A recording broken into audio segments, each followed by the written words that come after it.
त्याची सहानुभूती मिळवण्यासाठी खोटं बोलत आहेत.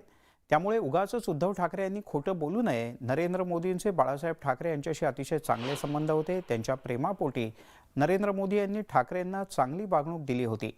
नरेंद्र मोदींची भेट घेतल्यानंतर महाराष्ट्रात येऊन काँग्रेस राष्ट्रवादीची युती तोडून भाजपशी युती करून उद्धव ठाकरे सत्तेत येणार होते, पण त्यांनी इथे येऊन तो सुद्धा निर्णय बदलला, असं शिवसेनेचे नेते दीपक केसरकर यांनी म्हटलंय.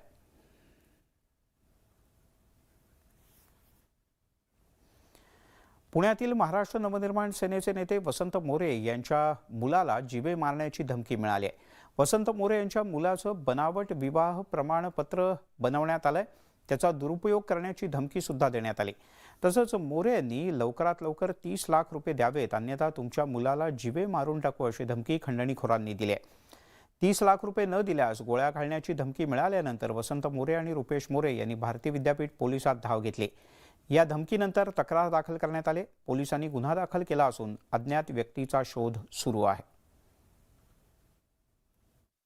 गेल्या 1 महिन्यापासून माझा मुलगा रुपेश याला त्याच्या फोन कॉल्सवरती फोन येतात, शिवाय व्हॉट्सअपवरती चॅटिंग केलं जातं आणि त्याचं एक बोगस लग्नाचं सर्टिफिकेट तयार करून त्याच्याकडे 30 लाख रुपयाची खंडणी मागितली जाते.